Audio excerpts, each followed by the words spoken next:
Bonjour à toutes, je suis très contente de vous retrouver aujourd'hui sur Doctissimo Maman pour une bonne demi-heure d'échange sur toutes les questions autour de la sexualité de la grossesse, que ce soit pendant la grossesse ou après la grossesse.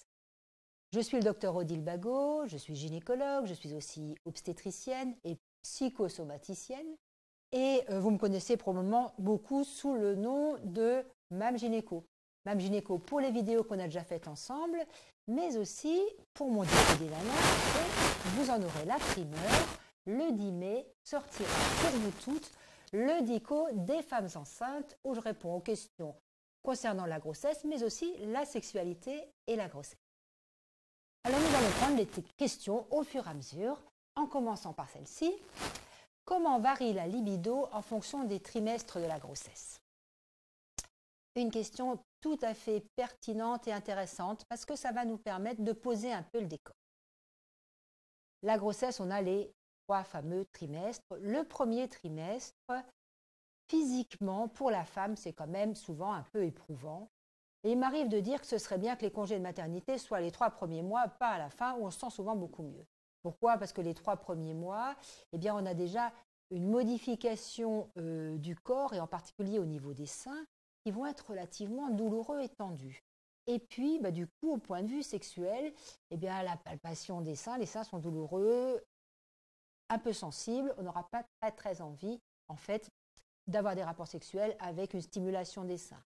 On a aussi au premier trimestre une hypersomnie, cette grosse envie de dormir, qui fera qu'on ne sera pas tout à fait prête à faire des câlins le soir, on aura plutôt envie de s'endormir avec un bisou sur le front. Et enfin, au premier trimestre, du point de vue plus psychologique, et ça concerne autant, je dirais, la future maman que le futur papa, eh bien, c'est quelque chose de nouveau, cette grossesse, et ça peut effrayer parfois certains hommes, et il faudra savoir les rassurer, leur dire qu'il n'y a pas de risque de faire mal au bébé, par exemple, au moment des rapports sexuels pendant la grossesse. Ça, c'est plutôt de l'ordre, je dirais, du fantasme, mais c'est tout à fait séparé, qui concerne, je dirais, le vagin et le bébé. Vous avez le col, les membranes. Ce sont 2 secteurs tout à fait différents. Donc, au premier trimestre, vu l'état et la fatigue et les nausées qu'on a, la libido, elle n'est pas haute. Et arrive le merveilleux deuxième trimestre.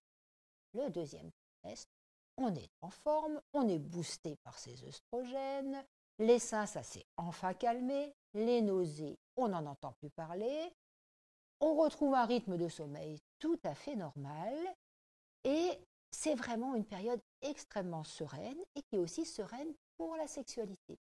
Les organes génitaux sont imbibés d'œstrogènes, donc la lubrification se fera très bien. La libido, du coup, va être bien, bien meilleure. On a pu passer ce premier trimestre psychiquement aussi, en se disant, voilà, c'est un autre état, on s'est habitué à cet état-là, et c'est vraiment une période où la sexualité va s'épanouir. Un petit bémol quand même, il faut quand même le dire à toutes et le savoir, c'est que votre sexualité, pendant la grossesse, elle est extrêmement dépendante de votre sexualité antérieure. Si auparavant, ça se passait bien, vous avez toute chance que pour votre grossesse, ça continue sur ce mode-là. Si auparavant, vous avez déjà des difficultés sexuelles, il ne faut pas rêver, la grossesse risque d'être un élément supplémentaire qui va perturber votre sexualité. Et jusqu'à quand peut-on avoir des relations sexuelles et du désir? Eh bien, ma foi, on peut avoir des relations sexuelles et une bonne libido jusqu'à la fin de la grossesse. Bon, il va de soi, c'est une évidence qu'il faudra savoir adapter les positions. Hein. Si la voie nord n'est pas libre, eh bien, on prendra la voie sud. Voilà, donc pour votre libido, ne vous faites pas de soucis. Vous avez des petits éléments extérieurs qui risquent de la perturber au premier trimestre, mais ensuite, ça va se passer comme ça se passait auparavant. La question, je viens d'y répondre, est-ce que les rapports sexuels font souffrir le bébé? Donc souffrir le bébé, certainement pas. En revanche, si on a des contractions ou si le col s'ouvre, les rapports sexuels pour des raisons mécaniques, mais aussi parce que le sperme peut faire contracter, et au moment de l'orgasme, il peut y avoir des contractions, ça peut retentir, on va dire, sur l'utérus, pas directement sur le bébé. Et donc, quand on a une menace d'accouchement prématuré, eh bien, à ce moment-là, on vous demandera d'arrêter votre activité sexuelle, en tout cas une activité sexuelle avec des rapports complets et pénétration. Ensuite, des jeux sexuels par les caresses, le cunilingus et tout ça, c'est tout à fait possible, tant qu'on ne va pas au contact du corps. Est-ce que les rapports peuvent déclencher une fausse couche? La fausse couche, c'est un événement qui s'est préparé déjà au moment de la fécondation et c'est lié à l'œuf, c'est lié à l'embryon qui se développe mal. Ce ne peut pas être lié à un événement extérieur et donc la fausse couche ne peut pas être déclenchée par les rapports sexuels. En revanche, si on a des saignements au premier trimestre, c'est-à-dire un œuf qui a tendance à se décoller un peu, on vous interdira effectivement les relations sexuelles jusqu'à ce qu'on ait une semaine complètement sans aucun saignement. À ce moment-là, c'est que les choses sont rentrées dans l'ordre et vous pourriez recommencer à avoir une vie sexuelle à ce moment-là. Mon ventre intimide mon conjoint, que faire? Alors, on peut peut-être distinguer, peut-être lui poser la question, est-ce que c'est vraiment mon ventre ou mon apparence qui te gêne ou bien c'est le fait qu'il y a un bébé dedans? C'est parfois pas très très clair dans l'inconscient. Hein. Et c'est vrai que c'est pas évident de se dire, voilà, on va faire l'amour à une femme, mais puis pas très très loin, il y a aussi un bébé. Je crois il faut tenir compte du fait que ça peut être tout à fait perturbant pour un homme. Maintenant, quand le ventre est effectivement très impressionnant, eh bien, la position classique du missionnaire, ce ne sera pas possible. Donc, il y a des positions sur le côté ou des positions dites en levrette qui vous permettent d'avoir des rapports sexuels complets sans venir au contact de ce ventre qui peut être un petit peu inquiétant. J'ai plus de mycose qu'avant, est-ce que c'est normal? Il y a quelques femmes, effectivement, qui, pendant la grossesse, on n'est plus dans l'ordre sexuel, si ce n'est qu'avec une mycose, ce n'est pas très agréable, donc on va pouvoir le raccrocher quand même à ce chat aujourd'hui. Il y a des femmes qui, pendant la grossesse, pour des questions, je dirais, d'équilibre de la forme vaginale, vont faire des mycoses à répétition. Si on est sûr que c'est des mycoses à chaque fois, éventuellement après un petit prélèvement, on vous prescrit un ovule à mettre chaque fois que ça recommence. Et du coup, la mycose guérit rapidement et ça ne devrait pas perturber vos relations sexuelles. Les questions que posent aussi souvent les femmes pendant la grossesse concernant la sexualité, c'est est-ce que je retrouverai après une sexualité qui sera satisfaisante et au point de vue fréquence des rapports, qu'est-ce qui va se passer? La fréquence des rapports, c'est vrai, comme je vous le disais, est relativement importante au deuxième trimestre et au troisième trimestre, tout à la fin et avec les premiers mois après la naissance, les rapports vont s'espacer, c'est vrai. Ce n'est pas en soi un souci si on est bien vigilant à ce que, après, on en parlera, on reprenne une vie sexuelle qui garde une certaine régularité. Parce que dans la vie sexuelle, de manière générale, on pourrait, je dirais, l'assimiler à l'appétit. Moins on mange, moins on a faim. Donc moins vous aurez de rapports sexuels, moins vous risquez d'avoir de désirs, du coup vous aurez encore moins de rapports sexuels, et ainsi de suite. Dans quel cas faut-il éviter les rapports pendant la grossesse? Une chose qui paraît toute bête, peut-être ne faut-il pas avoir de rapport si vraiment l'un ou l'autre des partenaires est extrêmement angoissé et stressé par l'idée d'avoir des rapports.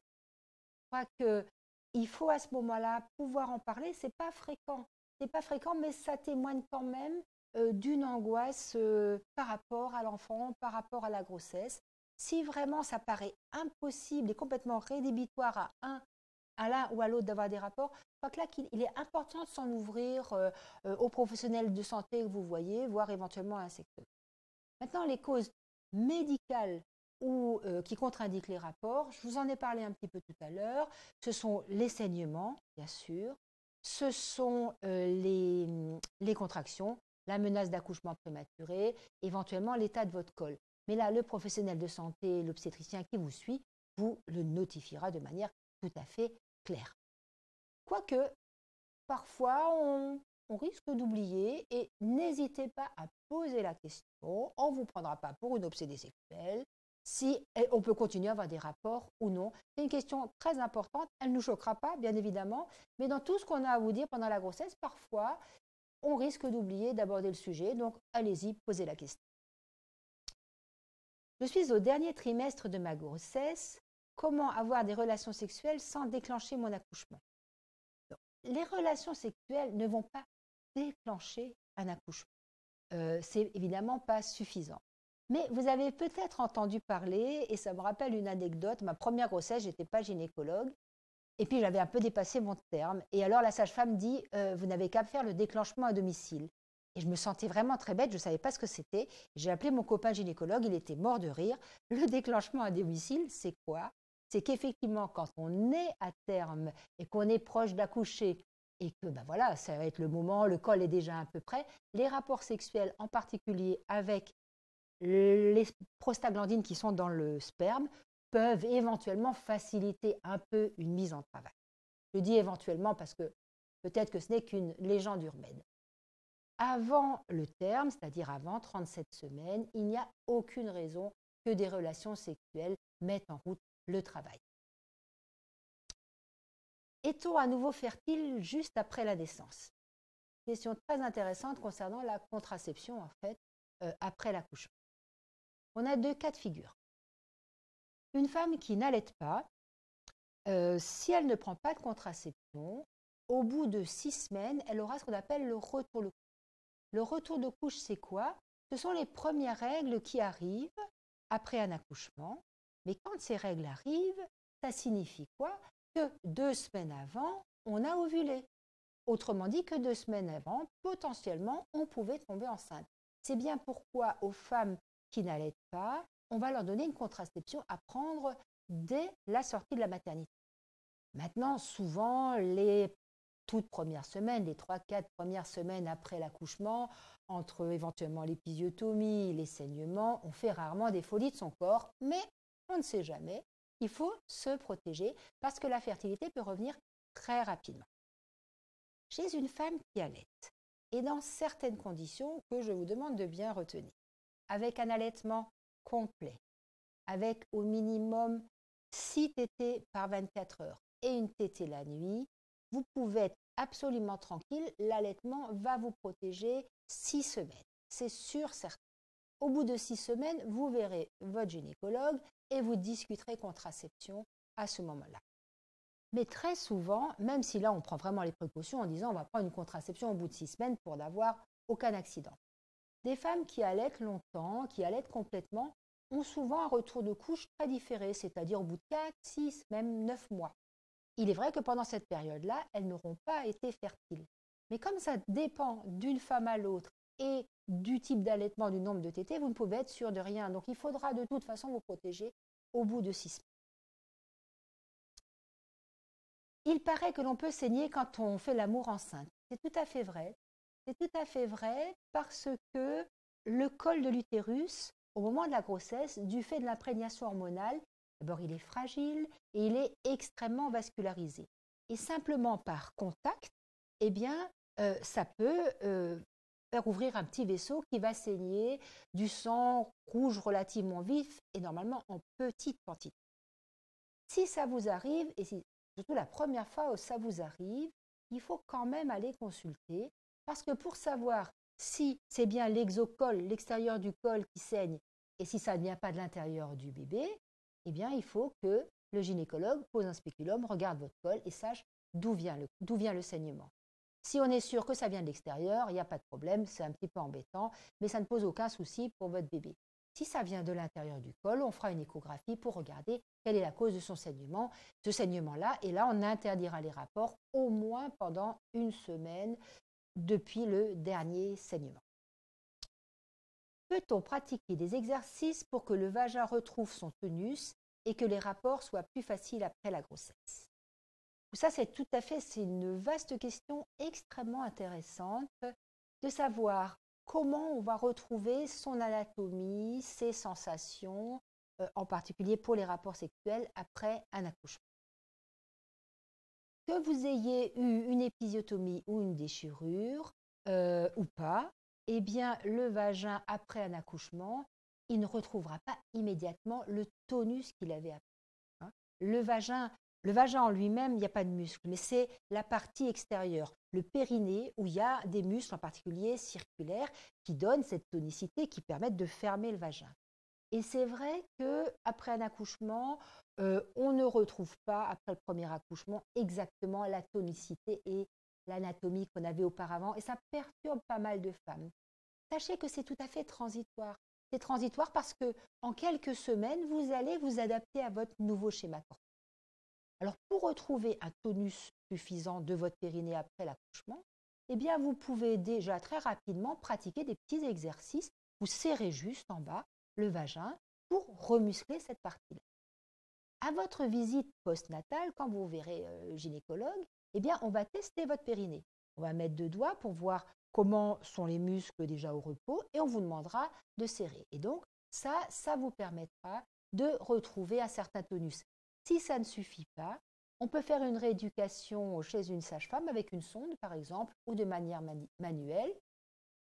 Cette sonde va donner des petites impulsions électriques et en fait, ça va vous remuscler à ce niveau-là. J'ai des douleurs au niveau de la cicatrice d'épisiotomie. Que cette cicatrice d'épisiotomie ou de déchirure, elle a effectivement embêté beaucoup de gens. Parce que c'est normal, c'est une cicatrice. Et toute cicatrice, qu'elle soit au niveau du vagin ou qu'elle soit au niveau de la main, eh bien au départ, elle est inflammatoire, elle est rouge, elle est sensible, elle est un peu douloureuse au toucher. Et puis surtout, les tissus autour en cicatrisant, ils n'ont pas la même souplesse que s'il n'y avait pas de cicatrice. Donc, elle va demander à être assouplie. La première chose à savoir qui est essentielle, c'est que cette cicatrice, vous pouvez la toucher, vous pouvez la masser, vous pouvez prendre une crème comme la pommade au calendula ou une crème cicatrisante par exemple, pour commencer au bout de 15 jours. C'est cicatrisé, c'est fermé, il ne faut pas en avoir peur de votre cicatrice. Il ne faut pas en avoir peur, vous allez commencer à la toucher déjà un peu de l'extérieur, la manipuler. Et ce que je vous encourage à faire, c'est de commencer à tester comment elle réagit à la distension. Pour ça, vous mettez de la pommade pour que ça glisse bien ou un lubrifiant et vous allez glisser le pouce un peu à l'intérieur du vagin et puis les 2 doigts à l'extérieur. Et petit à petit, vous allez tester la sensation que vous avez. Déjà, de pouvoir vous rendre compte que ça ne déchire pas, c'est vrai, c'est un petit peu tendu, c'est normal, eh bien, va déjà vous rassurer pour arriver dans de meilleures conditions au premier rapport. Alors, le premier rapport après l'accouchement, on le redoute souvent. Et c'est vrai que cette crainte va faire que l'excitation sera peut-être pas très bonne. En plus du fait de l'allaitement, eh bien, le vagin est un peu plus sec. Donc, à la reprise des rapports, il faudra penser déjà à utiliser un lubrifiant et puis à ce que la première pénétration soit très très progressive. Parce que si c'est un tout petit peu trop rapide, vous allez avoir un réflexe qui fait que votre périnée va se serrer parce que vous avez une petite sensation douloureuse.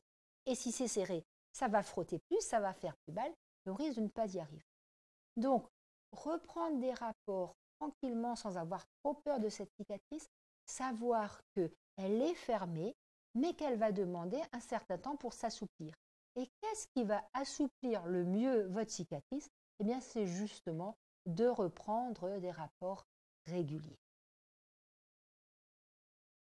Je profite un petit peu de ce moment quand on parle de la cicatrice pour vous parler de quelque chose dont vous avez certainement entendu parler parce que ça a relativement fait le buzz sur Internet, qui est le fameux point du mari. C'est une légende urbaine où on raconte que des gynécologues auraient suturé le vagin plus serré que ce n'était avant pour faire plaisir au mari. Dites-vous que c'est une chose qui, anatomiquement, chirurgicalement, est juste impossible. Si vous n'enlevez pas un bout de tissu, et ce n'est pas le cas, vous ne pouvez pas resserrer le vagin. Ce n'est pas possible. Mais parfois, il y a un petit point qui est un peu serré, c'est-à-dire que le nœud est un petit peu serré, c'est ça qui fait mal. À ce moment-là, on enlève ce fil dans les quelques jours qui suivent l'accouchement et le problème est réglé. Mais si vous vous imaginez qu'on vous a recousu, voire mutilé, qui est faux, plus que ce qu'il faudrait, vous aurez plus peur, vous aurez moins envie d'avoir des rapports et ça ne se passera pas bien. Donc, c'est impossible de recoudre un vagin plus serré qu'il n'était. En revanche, la cicatrice n'est pas très souple, donc on peut avoir cette sensation. Mais votre question que vous posiez auparavant, la plus fréquente, c'est que les femmes ont l'impression que le vagin est plutôt trop distendu que trop serré. Donc, reprendre des rapports, c'est ça qui permettra à votre cicatrice d'épisiotomie de n'être plus qu'un mauvais souvenir. Est-ce qu'on peut avoir des contractions pendant l'amour? La réponse est oui.